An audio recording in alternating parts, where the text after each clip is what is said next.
Mariana Valle, muchas gracias, Mariana, por tu apoyo y presencia aquí con nosotros siempre. Don Ángel, el gobierno del bulto es un fracaso tras otro. Este sexenio está totalmente perdido, al menos en lo que se refiere a crecimiento económico. Como se dice coloquialmente, este sexenio chupó faros. Muy bien, ahora sí, otro, bueno. Ya pues. José Luis García, es que luego se pica también aquí mi mujer, hombre. Desde hace 10 minutos le dije, y mire nomás.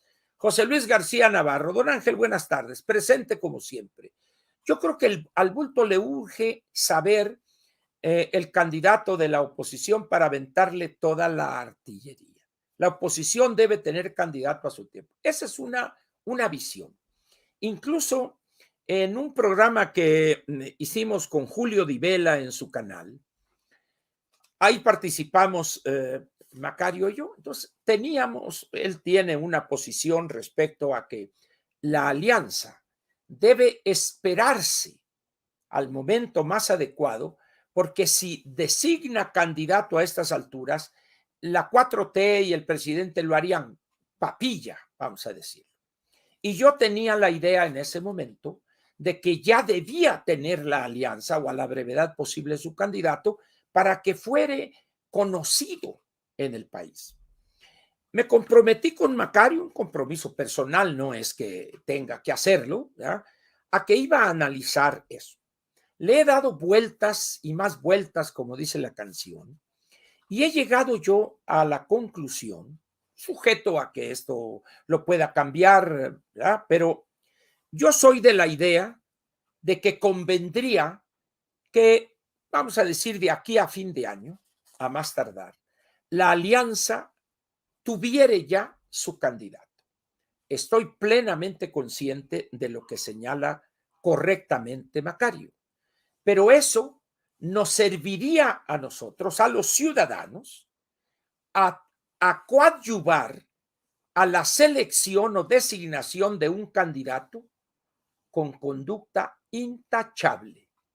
Es decir, que fuere un candidato imbatible, blindado por su conducta personal, su conducta como funcionario público, como empresario.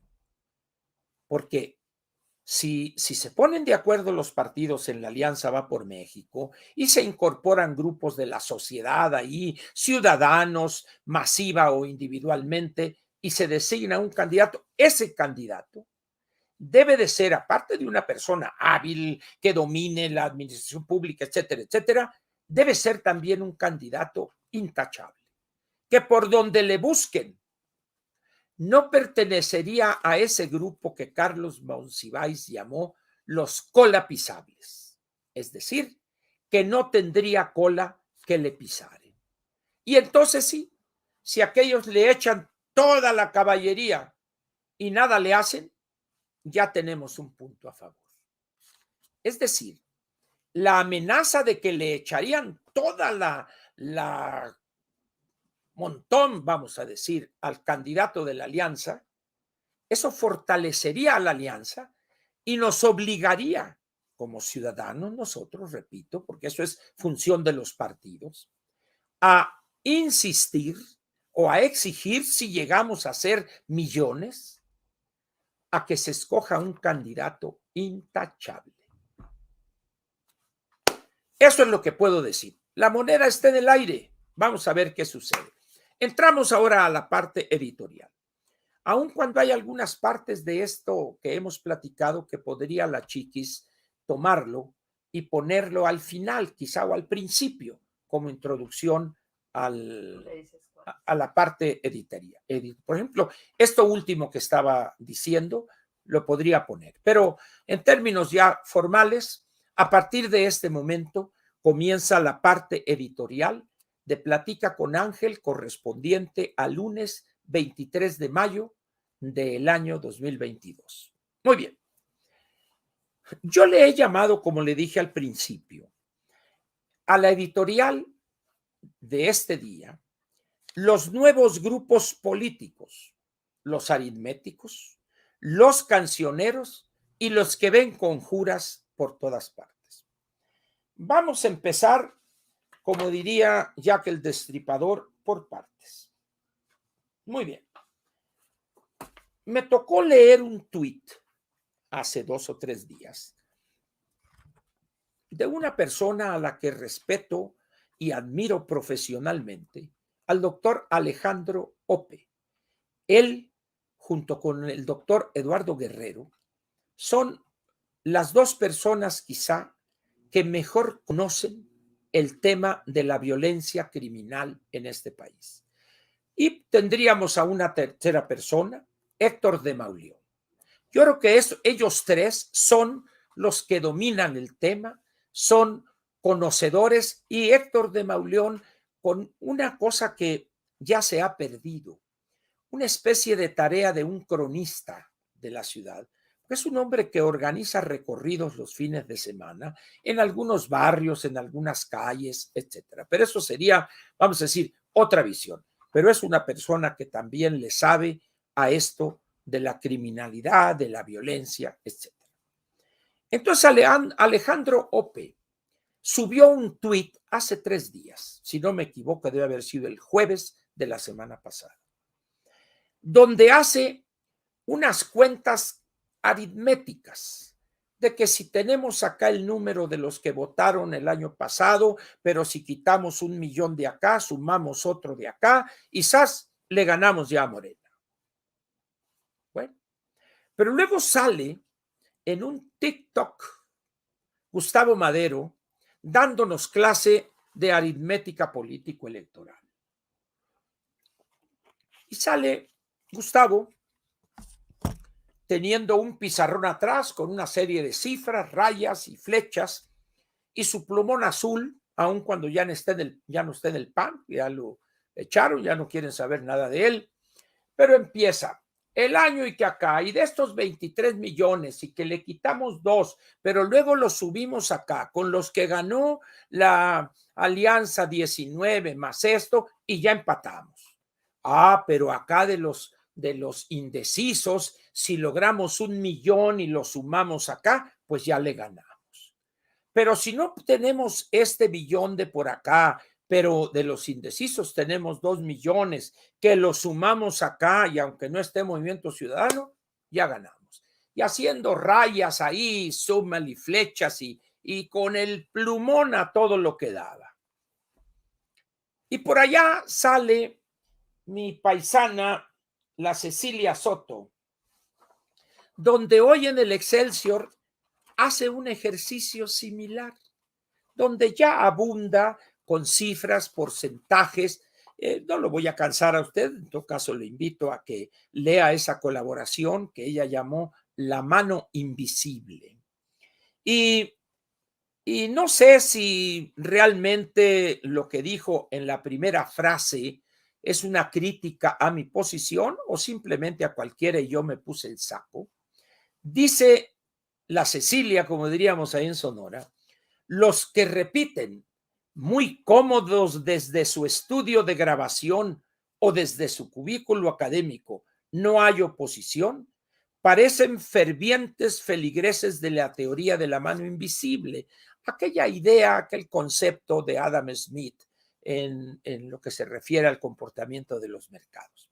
Muy bien, al margen de si la Cecilia me incluye en eso de estudio de grabación, porque como ella sabe y le expliqué en un desayuno reciente, cuando me preguntó ella sobre, oye, ¿y tienes un estudio? Yo le dije, ¿cuál estudio, hombre? Pues ya le expliqué cómo estábamos aquí, porque me preguntaba ella cómo hacerle para la cosa de YouTube, etcétera, etcétera.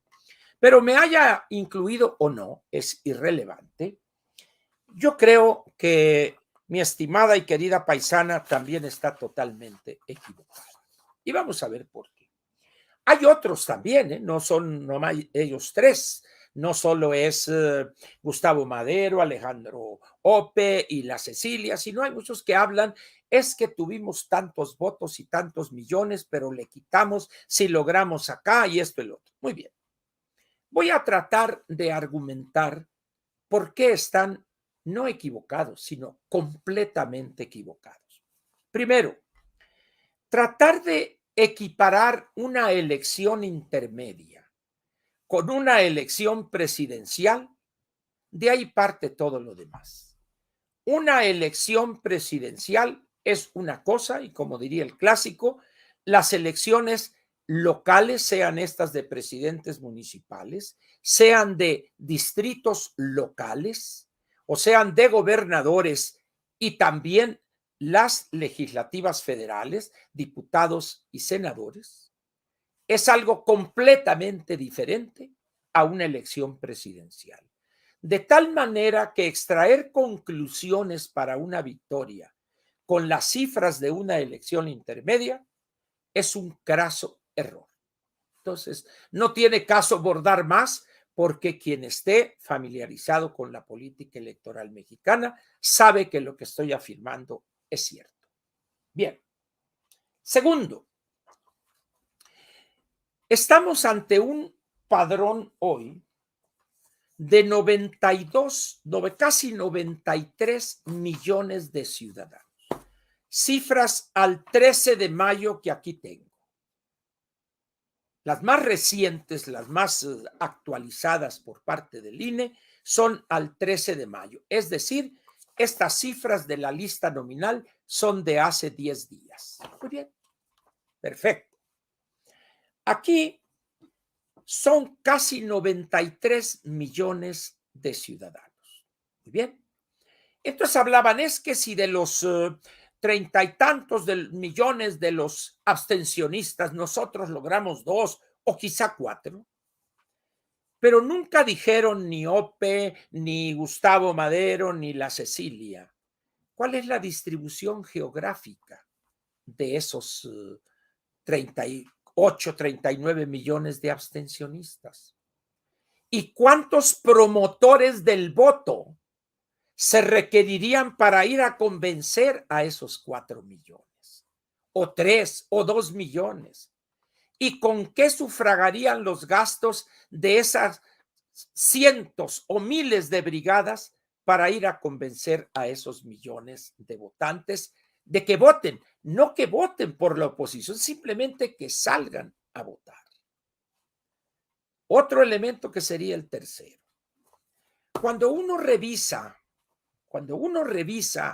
el padrón, la lista nominal, perdón, hay una diferencia mínima que tiene que ver con la credencial del elector. Cuando nosotros vemos el padrón, la lista nominal, perdón, de 18 que serían los primo votantes a 29 años, es decir, los menores de 30 años, de 18 a 29 años, esos suman 21, 22, prácticamente 23 millones y medio de mexicanos. Es el sector que más abstencionismo tiene.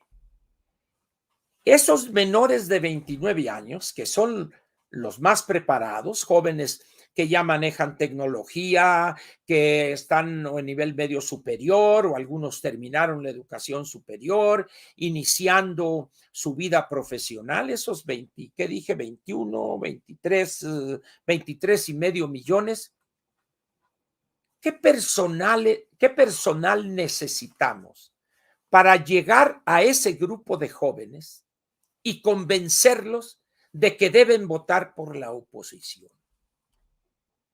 ¿Será acaso ese grupo de viejos como yo que participan en esas organizaciones sociales hoy, que si el México por acá, que si el Frente Cívico por allá, que es donde la media de edad probablemente sea 114 años en algunos casos? Esos son los que van a ir con los jóvenes a platicar.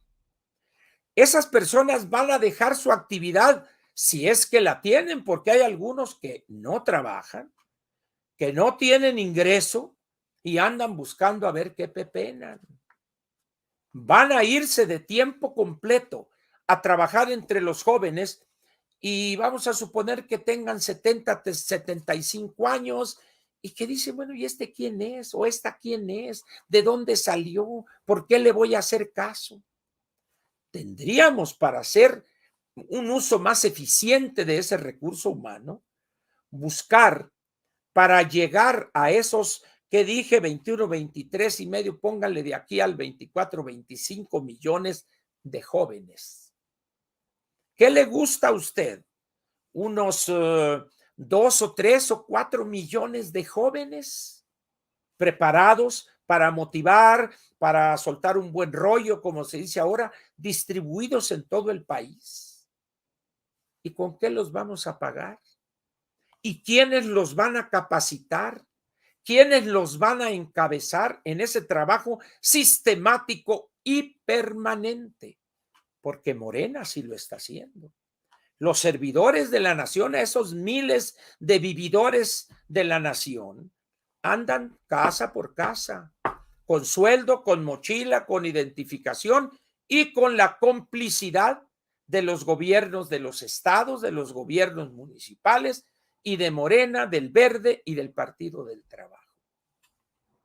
Tenemos nosotros como ciudadanos una estructura, que digo igual, parecida por allá a esa, no la tenemos. ¿Y cómo la vamos a formar?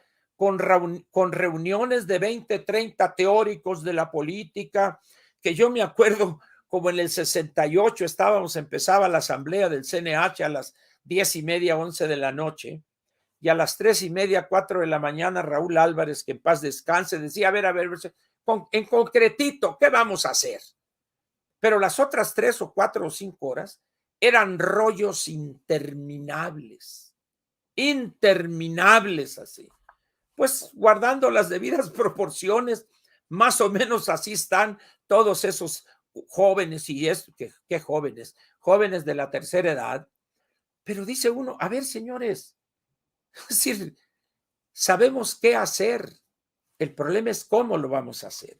Muchos de ellos académicos, personalidades del mundo cultural, que se saben de pe a pa la historia de la política, y que Platón, y que es esto, y que el otro, y que por allá, y un latinajo por acá. El otro día leía en la revista Letras Libres un artículo que me pareció interesante porque me recordó aquellas discusiones en el Consejo Nacional de Huelga de un señor que creo que se apellida Jaramillo, que es tocayo, Ángel Jaramillo, y que hace toda una disquisición filosófica con tintes en algunas casos de religiones, para concluir en el último párrafo que lo que hace López es prácticamente predicar casi una nueva religión. Y digo, con esto, ¿quién le entiende a esto? Pues entonces, yo creo que haya un vicio de origen en estos aritméticos. No entender la realidad que está enfrentando el electorado. El electorado, reconozco que hay muchos que están preocupados, que se arrepienten de haber votado por López, pero no lo dicen. Entonces, es una gran tarea de tratar de hacerles ver que no hay por qué no decir eso, de por qué no hablar de ese tema. Pero tiene que llegar personal que entienda eso, que sepa cómo transmitirlo y sobre todo que estén dispuestos a dejar la comodidad de este lugar, de este cubículo, de este programa, de este trabajo, de esta empresa, e irse al menos de aquí a mayo del 24 a chingarle por esos caminos de Dios. Pero resulta que la mayor parte de estos integrantes de estos grupos, no, ellos viven por la discusión y para la discusión teórica. ¿Por qué? Porque ellos son políticos acá formados, 30, 40 años de experiencia llevan sobre sus hombros. Pues sí, pero 23, 24, 25 millones de jóvenes les vale madre ese prestigio, esa experiencia que tengan. Es más, no quieren ni hablar con ellos. Pero ellos creen que con eso, que acá hay el rollo y esto, ahí es donde está quizá el problema mayor para los aritméticos. Y si luego nos vamos al siguiente rango, al siguiente grupo etario, que sería de los 30, vamos a decir, a los 40, menores de 40 años y mayores de 30, ahí estamos hablando de 20 millones más. Es decir, que ya tenemos menores de 40 años, tenemos casi 45 millones de ciudadanos. ¿Con cuántos vamos? ¿Con cuántas brigadas vamos a llegar a esos grupos? Si son, dije, 20 más 20, 45 millones, ¿les parece que cada grupo atienda a 50? ¿Cuántos grupos necesitamos de 50? Cada uno debería tener un coordinador y así crear una estructura. ¿Y con qué dinero iríamos a pagar eso? Es decir, estamos ante una tarea increíble. Por esa razón, los gobiernos, los gobiernos, los partidos en el gobierno, se les ha hecho fácil manipular a los ciudadanos. ¿Por qué? Porque tienen el gasto público, el presupuesto, para echar mano de él. De tal manera, pues, que en el caso de los ciudadanos tenemos que tener una gran inventiva. Tenemos que ser disruptivos. Pero resulta que esta bola de viejos lo que menos tienen es eso, ser disruptivos. Son acartonados, son rolleros, entonces, por más aritmética que hagan, por más que pase el plumón Gustavo Madero y le quite acá arriba y baje 2 millones y por acá, no van a incidir y mucho menos van a encontrar las candidaturas que no pocos de ellos andan buscando, que es realmente lo que les interesa. Porque uno ha sido 2, 3 veces diputado, el otro ha sido candidato por allá y por acá, funcionario, y lo que quieren es regresar al presupuesto, pues. Eso es lo que quieren. Algunos que no pepenan chamba desde hace algún tiempo, y como no saben hacer algo, pues entonces la política y esto y los otros, y cuando yo fui diputado, hicimos esto. Sí, cuando tú fuiste, cuando tú tuviste poder, pero hoy no tienes. Y los electores no te conocen, no saben quién eres. En ese sentido, pues, los aritméticos están metidos en un gran problema. Pero hay otro grupo que yo le he llamado los cancioneros. No sé cuántos recuerden, y yo en la mañanera de hoy recordé aquella canción de We Are the World. ¿Se acuerda? Michael Jackson. We Are the World. Y acá y cantando y agarrándose los audífonos y cosas para llevar alimentos o alivio a África con una canción. Y otro por acá y otro festival por allá y lo demás allá. Y ya empezaron a surgir las canciones en México. El otro día escuchaba una de pintarse la cara de fe y esperanza, y hace una canción pegajosa. Pero ¿qué ganamos con eso? Y luego por allá otra, una parodia de Se me reventó el barzón, sí. ¿Y qué ganamos con eso? Es decir, nos pensamos que porque la subimos al Facebook, al YouTube, en TikTok y eso. No, señores, no nos equivoquemos. Entonces, si bien es cierto que las canciones son importantes, pero una vez que ya logramos mover a los ciudadanos, que ya los ciudadanos van marchando por cientos de miles, en ese momento, no solo vayamos marchando, vayamos bailando, pero ya vamos, cientos de miles, millones de ciudadanos en el país, de esos 93 o 94 o 95 millones. Pero si a nadie tenemos con una canción en un TikTok, ya vamos a mover a las masas. Por favor, seriedad. Pero luego viene un tercer grupo, que es el que realmente más risa me da. No debería reírme, pero la verdad no puedo dejar de reírme. Escucho, no. ¿A qué fue López a Cuba? No fue por médicos, fue a integrar un eje con Venezuela, Nicaragua, Cuba, para llegar aquí a adoctrinar y hacer un movimiento con estos adoctrinadores cubanos que vienen aquí a hacer que se perpetúe en el poder López y lo que hicieron en Venezuela. Y así por el estilo. ¿Y sabe qué? Asustan a ingenuos, por no decir algo más feo. Eso es lo más peligroso con estos, ¿cómo se podría decir? Apocalípticos. Y de repente aparece alguien que dice, es que esos médicos que van a venir no son médicos, son adoctrinadores que van a hacer esto y el otro y el otro. Y digo yo, 500. ¿Tendrá idea la gente de lo que significan 500 de los grandes adoctrinadores del mundo en México de 128 millones de habitantes? ¿Tendrán idea de eso? Y no. Pero la cosa apocalíptica. Y a eso fue López, a Cuba, a traer a esos, pero no son médicos. Vienen a adoctrinar porque son... En ese momento no puedo menos que soltar la carcajada. Y le voy a decir por qué.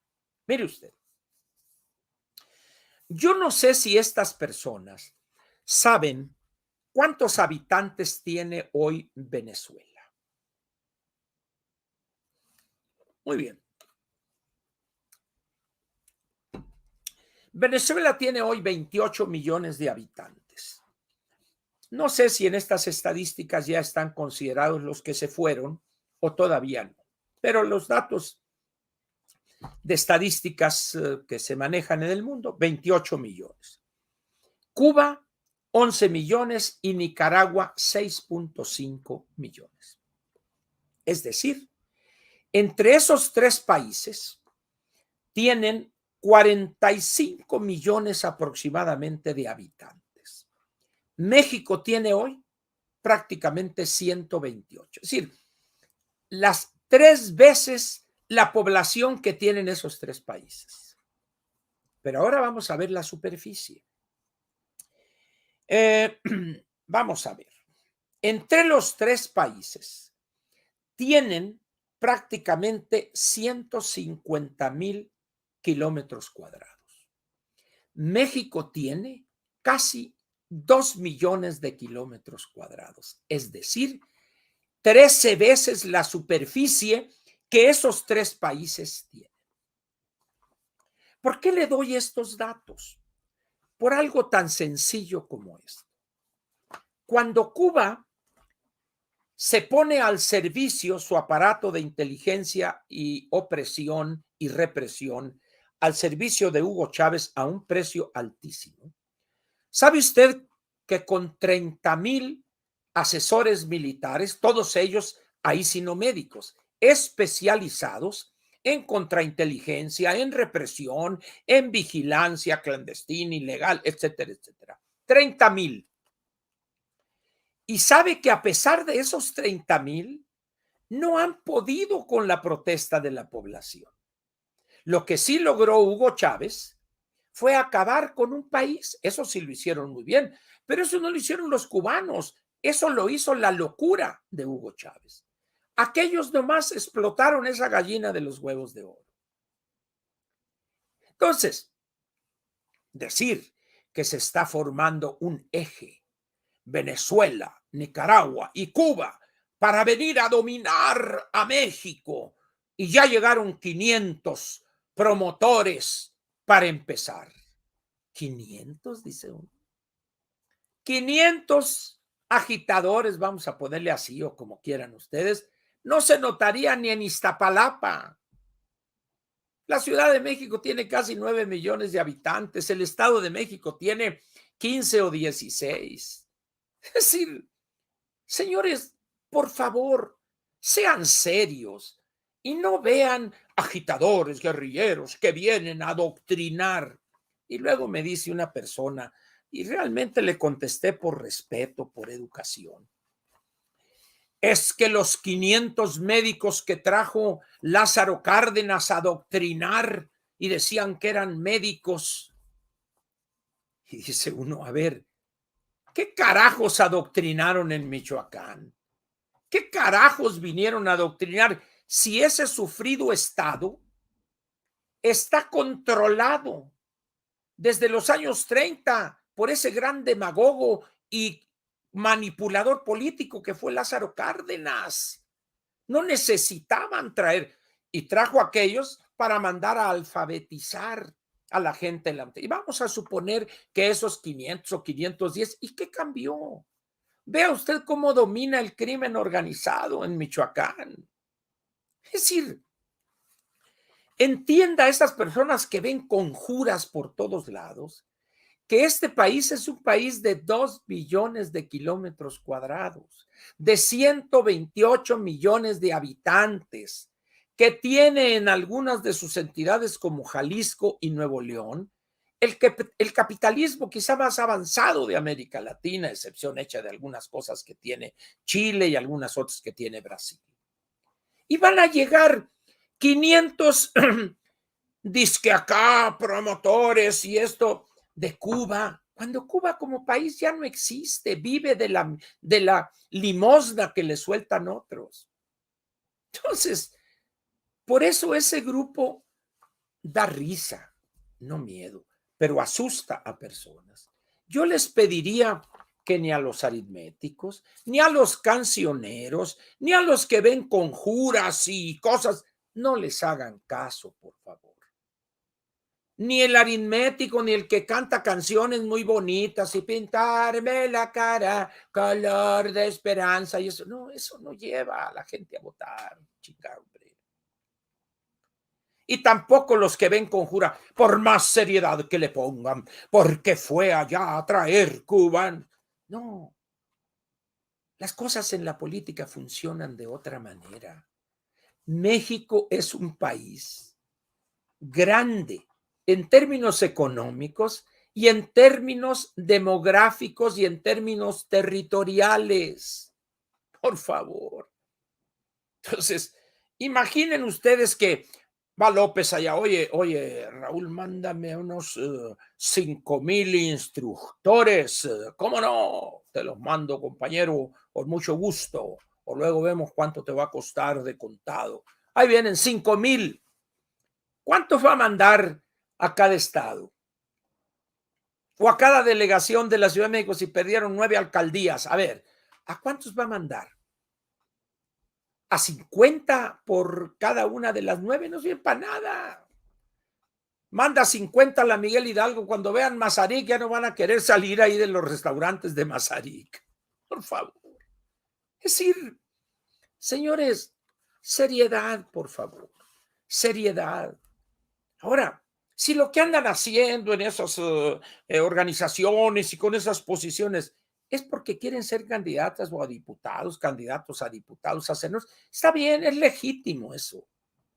Busquen ser eso y más lo que quieran, pero no anden asustando ingenuos. Personas que dicen, no, ahí vienen los cubanos, los comunistas.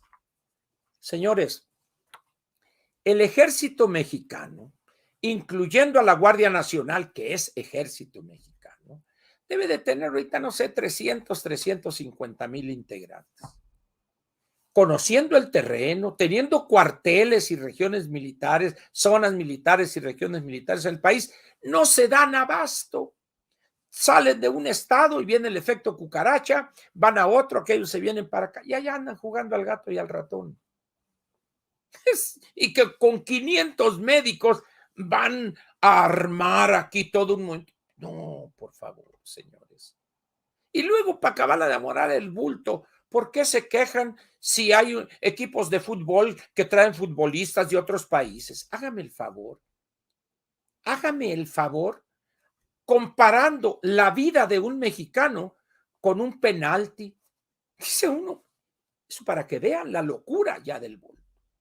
Entonces, yo creo que es importante que haya una conciencia clara de qué clase de país somos, de qué tamaño es este país, qué tan importante es su economía, el nivel educativo, el nivel de infraestructura, por más amolados que estemos, y que vengan 500 cubanos que están en la miseria, que no tienen qué comer.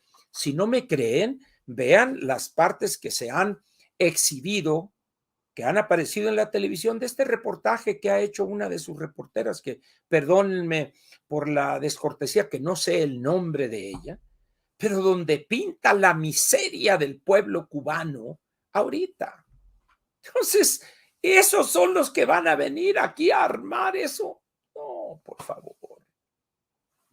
El problema es complejo y requiere una gran humildad para decir, a ver, vamos a ver qué hacemos, vamos a ir con los partidos que ahí saben cómo están distribuidos los votantes, algo, pero no reuniones de perder tiempo y nos vemos en 2 semanas y el que no es especialista acá y esto, pero no quiere dejar su chamba, lo cual es legítimo. No quiere dejar su negocio, es legítimo. Y si le vamos a pedir a jóvenes que se dediquen de tiempo completo a esto, habrá que pagarles. Y si no está dispuesto los empresarios, la sociedad, los ciudadanos a aportar para mantener ese esfuerzo, ya nos jodimos. Porque la gente tiene que comer, tiene familia que mantener. Esto no es gratis. Todos estos individuos que trae el gobierno federal les pagan un sueldo mensual. No lo están haciendo gratis. Si no estamos aquí ante apóstoles, estamos ante personas que están llevando a cabo un trabajo. Eso es. Esos son, pues, los nuevos grupos. Ahora bien, ¿significa esto que estoy diciendo que no se le puede ganar a Morena el 24? Lejos estoy de querer siquiera pensarlo. Lejos estoy. Lo que estoy diciendo es otra cosa. Ahorita la oposición tiene un gran promotor que día con día le está quitando votos a Morena y se los está dando a la oposición. Y ese elemento destructor de Morena no es otro que López Obrador. Cada vez que López Obrador toma una medida y dice una mentira o hace una babosada, esos son votos que pierde Morena. ¿Qué va a pasar en Tamaulipas con este señor Villarreal, creo que es su apellido, que le han sacado cosas del hijo que estafó a bancos, que millones de dólares, que un señor de apellido Carmona, que le dio dinero, dijo a alguien que era la secretaria, que ahora es testigo protegido de la DEA, que le dio dinero a Mario Delgado y a los candidatos? Un cochinero. Y alguien me decía otro día, oye Ángel, pero ¿así eran los otros? Claro. Si yo nunca he dicho que los otros eran diferentes. Los que han dicho que son diferentes son ustedes, le digo. Ustedes se cubrieron con un hálito de pureza, con una aureola de santidad y resultaron igual o peor que aquellos o más pendejos, porque aquellos más o menos lo sabían hacer y ustedes ni eso. Entonces, ¿qué va a pasar en Tamaulipas? Van a utilizar, como hicieron en todo el Pacífico, a todo el narcotráfico para obligar a la gente a votar a favor de Américo se llama, Américo Villarreal. Es posible. No soy yo, no tengo una bola de cristal para adivinar, ¿no? Pero es evidente que poco a poco Morena mismo y sus personeros, funcionarios, legisladores, el mismo gobernante, o ¿qué piensan los veracruzanos hoy? ¿Qué piensan hoy? Es una pregunta de gran actualidad. A raíz de esta, pues no expropiación, la extinción del fideicomiso para que los bienes pasaran a favor del gobierno del Estado, del famoso acueducto este de Veracruz, que tiene 30 y tantos años, y aparece en un acto público el señor gobernador del estado y dice con la seriedad del caso. Con la seriedad del caso. No, es que ese acuario era un cochinero, una bola de porquería. Además, el agua de ahí, los tanques, sabe a pito. Y digo, ¿tendrá una gran experiencia el señor gobernador en probar agua de pitos? No sé si se refiere a un pito de un agente de tránsito, puede ser, ¿verdad? ¿O se referirá él a otro pito? Pero así lo declaró públicamente. Pregunten a amigo veracruzano que tengan. Ese es el chascarrillo y la burla del día, y va a durar varios días, del señor gobernador, porque dijo que el agua del acuario sabía a pito. Y ya ve cómo son los veracruzanos, sacrílegos como los más irrespetuosos y burlescos. Gozan de la vida. ¿Qué va a pasar el 2024? ¿Votarán esos ciudadanos por candidatos de Morena? ¿Y qué tal si son amigos del gobernador y también dicen que el agua del acuario sabe a pito? ¿Votarán los veracruzanos por esas personas que son catadores, sommelier calificados para determinar a qué pito pertenece tal agua o tal agua? Esos son los de Morena. Y ya no le cuento lo de Barbosa, tampoco lo de este señor de acá del pateador, el de Morelos, Cuauhtémoc Blanco. Yo no digo que no vayan a votar, pero una labor de nosotros los ciudadanos es preparar a gente joven, gente buena en la cuestión de la comunicación, de transmitir un discurso, ir a los ciudadanos en brigadas y tomar esos casos y hacerle ver al ciudadano común y corriente, a buena parte de esos 90 y tantos millones, que quien ha destruido esta economía, este país, han sido esos, como el gobernador de Veracruz, que sabe distinguir un agua de garrafón o de botella o agua Evian o Perrier al agua de pito. Ahí está. El único problema es que tenemos que ser claros en el mensaje que se debe enviar. ¿Cuáles son las características de ese mercado, de esa población a la que vamos a convencer o a intentar convencer? Pero si llegamos con un rollo que a veces ni entre nosotros mismos nos entendemos y ponemos de acuerdo, y luego, ¿con qué les vamos a pagar? Yo creo que eso es lo importante. Y no estoy diciendo, repito, en modo alguno, que no vamos a ganar el 24. No, ese no es el punto ahorita. El punto es anterior a eso. No tenemos ni candidato la oposición. No sabemos todavía si va a aguantar todas las presiones la Alianza Va por México. No sabemos. No sabemos cuántas gubernaturas se van a ganar este año. ¿Cuántas se van a ganar el año que entra de las dos? ¿Las dos? ¿O una? ¿O ninguna? Es decir, pero lo que sí sabemos es que tenemos que convencer a millones y millones de ciudadanos normales, personas que trabajan, que asisten a fábricas, a oficinas, a escuelas. ¿Acaso la tribu unamita votará masivamente como lo hicieron el 2018 por López Obrador después de esta recia que les ha puesto? Y los muchachitos del CIDE, aquellos, soy el número 30 y tantos y yo estoy en el 18 y voy a votar por López Obrador. Después de la joda que les han puesto, ¿van a votar por López Obrador? Y esos chicos de la Ibero, ¿ves? Después de lo que están viendo, del desastre que hay en el país, ¿van a votar? Y estos chamacos del TEC de Monterrey, que en Monterrey, en el auditorio Elizondo, que babearon ante López Obrador cuando fue allá como candidato, ¿irán a votar por López Obrador? ¿Eh? ¿Cómo la ve? Es decir, tenemos a nuestro favor muchísimas cosas, pero tenemos que aprovecharlas correctamente. Eso es lo que señalo yo de los aritméticos, de los cancioneros y de los que ven conjuras en todas partes. Eso es lo que señalo. ¿Tiene sentido hablar ahorita democracia o dictadura? ¿Tendrán idea de lo que es una dictadura? ¿Habrán vivido un tiempo, así fuere corto, en una dictadura? Señores, yo viví un año en China, del 69 al 70.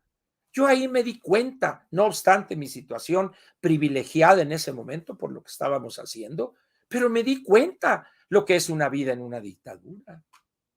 A mí me tocó conocer, estuve 2 o 3 semanas en Alemania Oriental. Me di cuenta de lo que es vivir una dictadura. Por razones de trabajo estuve 9 días en Cuba y fui de trabajo a tratar de establecer negocios allá por parte de Sonora en Cuba.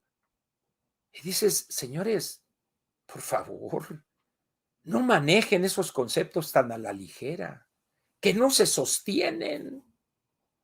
Me acuerdo, una vez fui a una plática a Monterrey y estaba muy de moda Gilberto Lozano, esa dictadura chavista, comunista, que decía él. ¡Ah! Entonces se tocó el tema ahí en esa plática, fue una plática privada, invitó un grupo empresarial. Y estaba uno ahí, es que la dictadura que está tratando de implantar este gobierno y el socialismo y el comunismo, y un repetufón. Pregunté, eran como unos 40 empresarios y personalidades. Les digo, ¿alguien de ustedes vivió o conoció o ha vivido un tiempo, 3, 4, 5, 6 meses en algún país socialista? Entonces levantó la mano un señor. Sí, yo viví 6 meses en Checoslovaquia. Ahorita la República Checa y Eslovaquia son repúblicas diferentes, pero en ese entonces, cuando vivió esta persona, era un solo país. Entonces le digo, bien, le voy a hacer una pregunta. ¿Cuál era la característica que usted notó yendo de Monterrey y viviendo en Praga? Me dijo que vivió. ¿Cuál fue la característica que usted notó que era evidente en ese país que era un país socialista? Que el gobierno era dueño de todas las empresas. Perfecto, le digo. ¿Cuántas empresas ha sabido que este gobierno que quiere implantar la dictadura chavista comunista ha expropiado? Ninguna, me dice. Le digo, señor, usted que está asustado con eso, ahí está la respuesta. Es decir, no tenemos la menor, somos menoridios. Ah, pero eso sí, alguien dice dictadura y en ese momento queremos cortar cartucho, ¿no? No, señores, no es tan fácil las cosas así, pues. Yo les pediría, pues, repito, que ni a los aritméticos, esos que dicen que quitas de acá, le pones 2 millones más 1 millón, pero el año pasado fueron 15, pero nosotros 19, y que no sacaron, y esto y el otro, no les hagan caso, por favor. Una elección presidencial es única. No es comparable con esas. Es como aquellos que en la revocación de mandato se iban 3 o 4 años atrás y no es que aquí que las curvas se juntan y acá sube esto y esto y vamos a hacer. ¿De dónde? ¿De dónde? Pues. Es decir, esto de la política y el análisis político, aunque haya mucha charlatanería, es una cosa seria, es una actividad seria. Y hay un elemento fundamental del cual debemos partir, los números. Pero estos aritméticos confunden el análisis cuantitativo con las ganas de ir al baño. No, son cosas completamente diferentes. Yo me sentiría más a gusto si dijeran, a ver, ¿cuántos estamos aquí? 18. ¿Cuántos andan buscando una chamba? Órale, perfecto, muy bien. Está bien, andan buscando una chamba, ya sabes tú. No, yo con un distrito, yo con una senaduría. Perfecto, los anos, pero no hablen, por favor. Ya vamos a considerarlos y se negocian con los partidos. A ustedes van a ir allá. Órale. Pero que no anden disfrazando las cosas como que la democracia y vamos a rescatar al país. No, andan queriendo la chamba. Porque eso es lo que han hecho toda su vida, vivir sin trabajar. Eso es todo. Entonces, por favor, ni a los aritméticos, ni a los cancioneros, ni a los tiktokeros que salen bailando ahí, y tampoco a los que ven conjuras en todas partes. No les hagan caso, por favor. Por favor, entiendan, México es un país grande por su economía, es grande por su población y por su territorio, pero es grande también porque tenemos casi 95 millones hoy de ciudadanos y probablemente el 2024 ya lleguemos casi a los 100 millones de ciudadanos. Aquellos tres países, Venezuela, Nicaragua y Cuba, que van a hacer esto, entre los tres tienen 45 millones de habitantes. Nosotros tenemos hoy el doble de ciudadanos de lo que esa gente tiene de habitantes. Entonces, por favor, seriedad, señores, seriedad, por favor. Muy bien. Quiero comentar ahora rápidamente esta actividad que debería avergonzar a los que la practican. El uso de las instalaciones del Senado y de la Cámara de Diputados para hacer actos partidistas o más que partidistas, actos de una entrega vergonzosa a quien consideran un portento de político, al bulto Andrés Manuel López Obrador. El último ejemplo es esta visita que hizo el candidato a la gobernatura en Tamaulipas, el señor Américo Villarreal. Llega y ahí se hace una reunión y que esto, y ahí el señor se avienta un speech interesante. Llevo 26 puntos de ventaja sobre el candidato opositor. Entonces yo digo, si a una semana y piquito o 2 semanas de las elecciones yo llevo 26 puntos de ventaja, pues ¿qué chingados ando haciendo en la Ciudad de México? Y luego sale Monreal y todos le damos aquí el apoyo y el... A ver, ¿cuál apoyo, Ricardo? Pues si ustedes ni votan, ustedes no votan en Tamaulipas, ¿cuál apoyo le dan, hombre? Pero además se ponen a gritar todos, es un honor estar con el gobernador y que el gobernador, cuando hay, y esto hay que, se lo debo a una profesional del periodismo, a Leti Robles de la Rosa, una excelente reportera, cronista parlamentaria del Excelsior, donde encuentra un documento donde claramente está prohibido hacer actos de proselitismo partidista en las instalaciones del Senado de la República. Pero resulta que el presidente de la Junta de Coordinación Política, Ricardo Monreal, y líder de la fracción mayoritaria en el Senado, es el que encabeza este acto violatorio de lo que ellos mismos aprobaron. ¿Y quién dice algo? Pues si ellos tienen tienen el grupo mayoritario, pues no les hacen nada. Pero lo único que dejan ver es su servilismo, su abyección. Empinados de manera vergonzosa. Esos son. Entonces, ante eso, ¿qué dicen los partidos? Pues quién sabe qué hagan o digan o piensen. Eso es otra tarea. Otro día hablaremos de lo que quizá yo pienso podrían hacer. No digo deberían hacer los partidos, no. Pero pienso que como ciudadanos tenemos que separar, tenemos tareas propias que hacer. Entonces, esa exhibición de abyección, qué mal parado deja a esas personas. Qué mal parados los deja, empezando por el mismo Ricardo Monreal. En fin, ya comenté este espectáculo burdo de jugar con la situación de las tribus del sur de Sonora, yaquis, mayos, guarijíos, mayos, yaquis, ya dije, y los seris que están no en el sur, sino en la parte central o en la parte centro de Sonora. Esos grupos, excepción hecha de los guarijíos que han estado siempre marginados, quizá por su número, es muy pequeño, pero los otros han recibido, pero no tienen ni idea. Los más beneficiados han sido los yaquis desde los años del general Lázaro Cárdenas.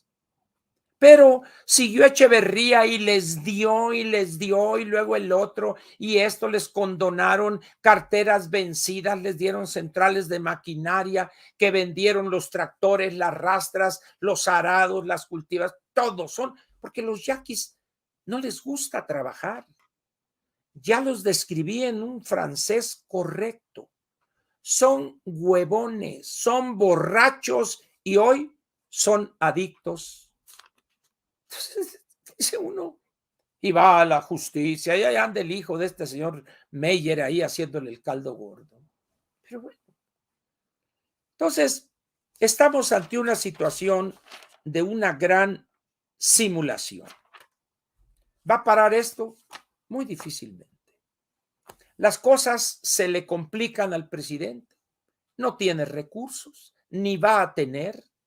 El aeropuerto este de Santa Lucía y que Aeroméxico va a volar allá y que diga lo que sea, no van a volar, no van a volar. Pero bueno, allá ellos. La cuestión esta del petróleo, mire usted, nomás para que vea lo que son las cosas y el desastre que es el petróleo. Mire,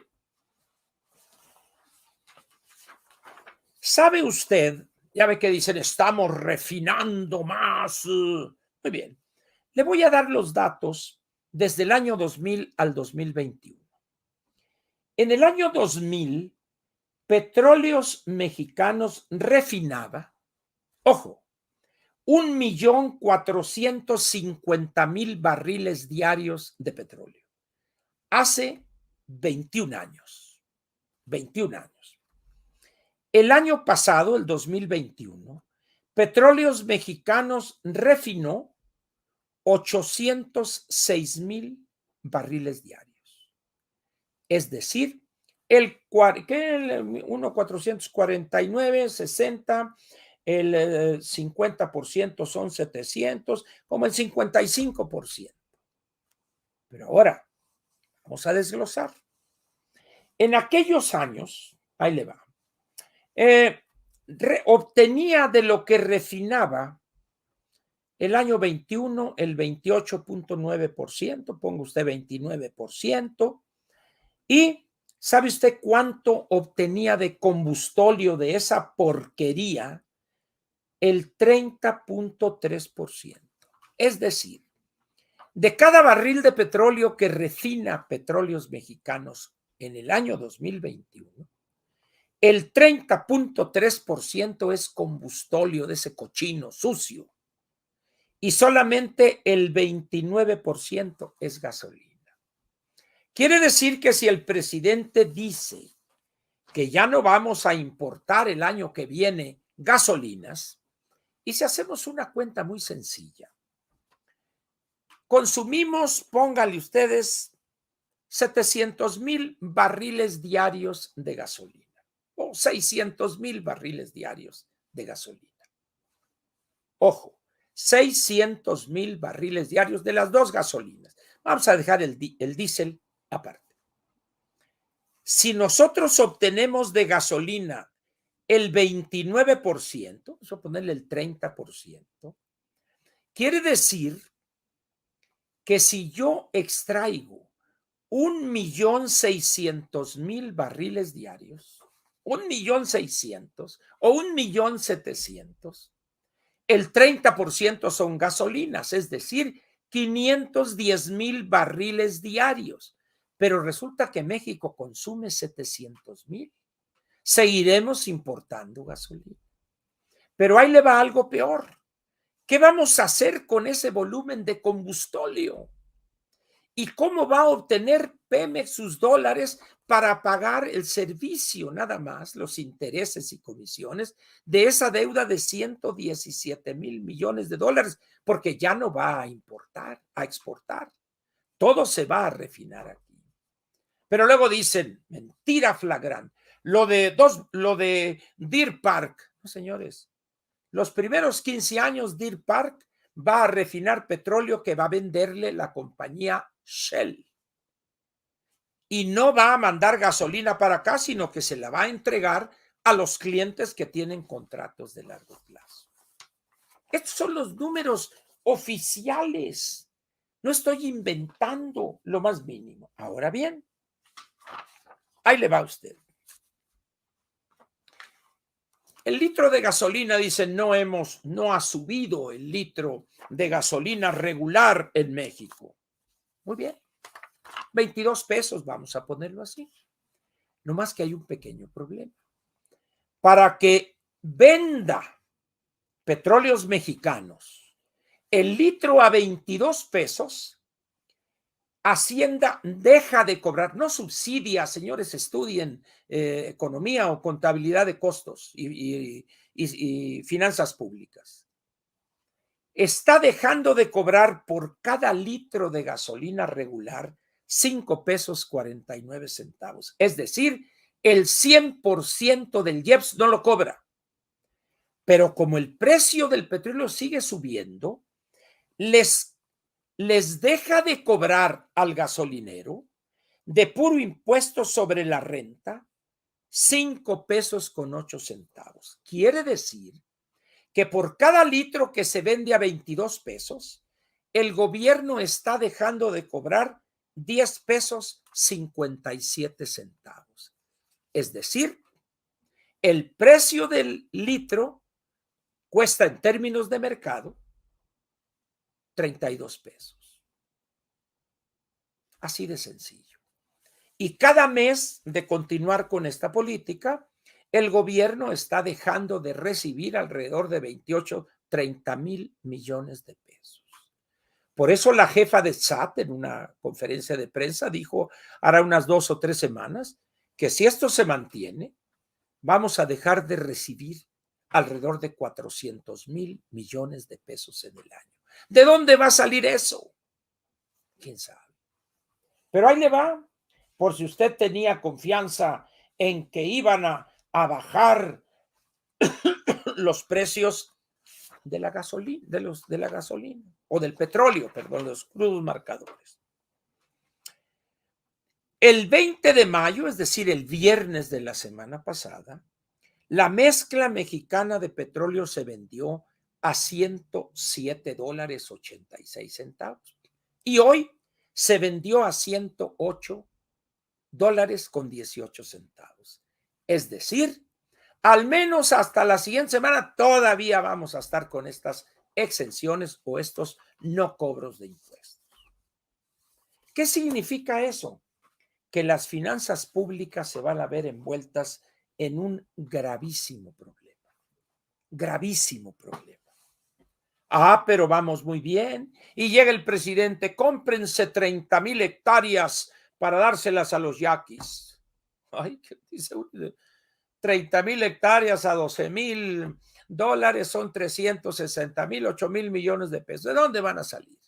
No se sabe, es puro cuento. No va a haber eso, no es cierto.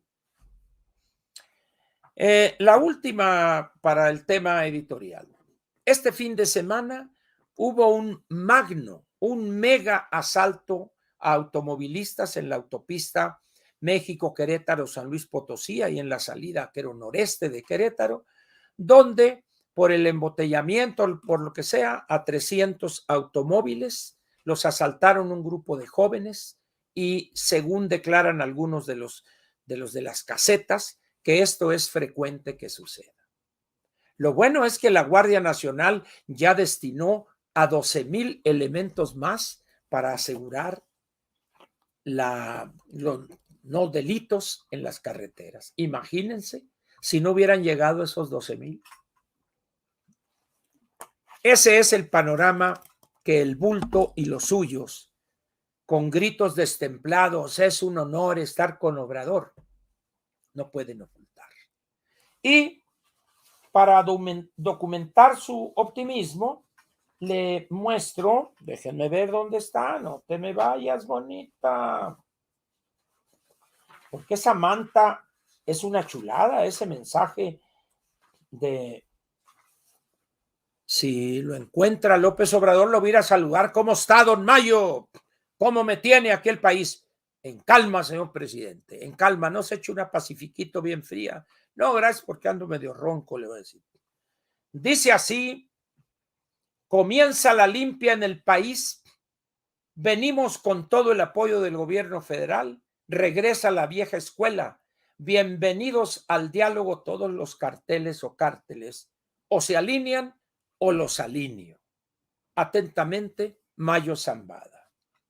Resulta entonces, pues, que aquello de abrazos no balazos.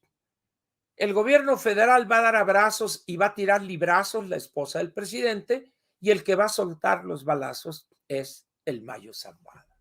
Qué chulo país ha construido la 4T. Y luego va todavía este inútil de Ebrard a Tamaulipas. Ya debe estar aquí a la 4T. Oye, ¿qué te ha hecho Tamaulipas? Porque quieren destrozarlo. ¿Qué les ha hecho Aguascalientes? Durango. Oiga, no la muelen. Es decir, ya destruyeron la economía nacional. Ahora los pocos pedazos que quedan de cierto progreso y todo, quieren también joderlos. Termina en este momento la parte editorial de Platica con Ángel, correspondiente al lunes 23 de mayo del año 2022. Seguimos.